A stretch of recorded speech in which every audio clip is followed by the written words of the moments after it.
में अनशन का 12वां दिन है, क्योंकि 12 दिन से हम लोग यहाँ घंटाघर पे भूमि संरक्षण विभाग में व्यापक भ्रष्टाचार के खिलाफ बैठे हुए थे।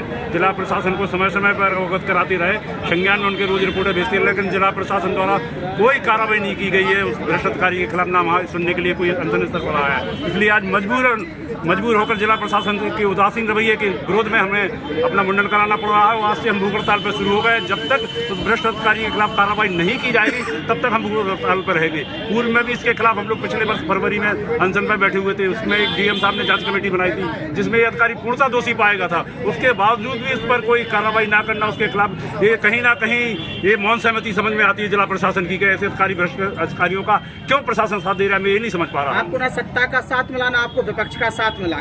सत्ता का साथ तो इसलिए नहीं मिला क्योंकि बगल में 500 मीटर दूरी पर यहाँ पे हमारे माननीय सदर विधायक रामरतन जी कुशवाहा रहते हैं। अभी पूर्व में सरकार के 8 साल की नीतियों का व्याख्यान किया जा रहा था कल्याण सिंह ऑडिटोरियम में। 3 मंत्री जी यहाँ पे आए थे और यहीं से निकल गए, लेकिन किसी ने भी यहाँ रुकना उचित नहीं समझा कि हम लोग 12 दिन से क्यों बैठे हैं। कुछ रुक के पूछते कि भाई क्या तकलीफ है, लेकिन किसी ने प्रशासन के, किसी मंत्री ने, किसी जनप्रतिनिधि ने पूछने का औचित्य नहीं समझा। इसलिए मजबूरी होकर आज हम लोगों को ये कदम उठाना पड़ा। डीएम के रवैये पे क्या कहेंगे? डीएम साहब का रवैया तो संदेहपूर्ण स्थिति में समझ में आता है कि जिले प्रशासन में बैठने के बाद भी पिछले वर्ष की जांच रिपोर्ट पे आज तक कोई कार्रवाई नहीं करना डीएम साहब का कहीं ना कहीं रवैया मुझे समझ में नहीं आ रहा। शासन स्तर की बात की जा रही है, शासन पर ये तो वो बता रहे हैं। डीएम साहब शासन को भेजेंगे यहाँ से क्या होना है क्या नहीं होना। 1 साल से ज्यादा का समय व्यतीत हो गया, 14 महीने हो गए। पिछले फरवरी की घटना है 2024 की, जिसमें ये दोषी पाए गए पूर्णतः, जिसमें डीएम साहब ने खुद कमेटी बनाई थी सीडीओ की, उसमें दोषी पाए, फिर जांच क्यों नहीं हुई?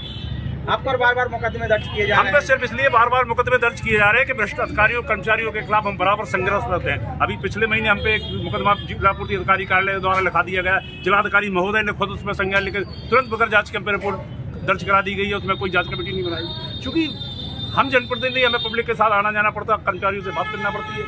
कर्मचारी भ्रष्टाचार में लिप्त हो, वो चाहता है कि उसके भ्रष्टाचार की बात कहीं उठे ना। आप पिछले 12 दिनों से अनशन पे थे और आज आपकी भूख हड़ताल शुरू हो गई। अगला कदम क्या होगा?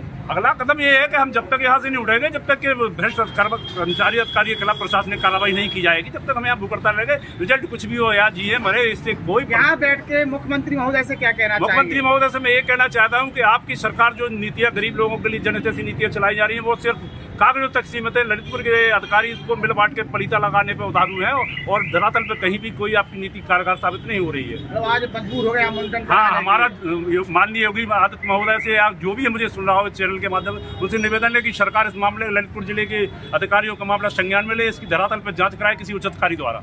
तो कई प्रभारी मंत्री भी आ रहे हैं और भी मंत्री आ रहे हैं कि 2-2 दिन के अंतराल पे, उनसे आपने अपनी बात नहीं रखी है। सारे लोगों को संज्ञान है। प्रभारी मंत्री को समय समय पर रोज व्हाट्सएप के माध्यम से उन्हें हम सूचनाएं भेज रहे हैं। हमारे पास पूरा रिकॉर्ड है मोबाइल में, वो रोज उस घटना को सीन कर रहे हैं, लेकिन क्यों उस पर एक्शन नहीं ले रहे, ये सब संदेश।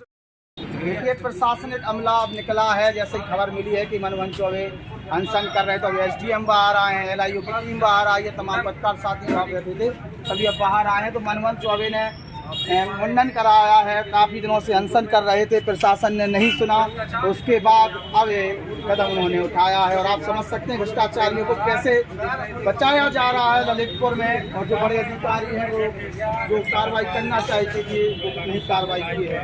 तो मनमोहन चौबे ने मुंडन कराया है। एक पार्षद मजबूर हो गए हैं मुंडन कराने। घंटाघर से वहाँ तक नहीं बात बन रही, जबकि आप देखेंगे घंटाघर पर जो मूर्ति बनी है वो चंद्रशेखर आजाद की है। चंद्रशेखर आजाद क्रांति की धुन बजाती हुए घंटाघर पर दिखाई दे रहे हैं। गांधी की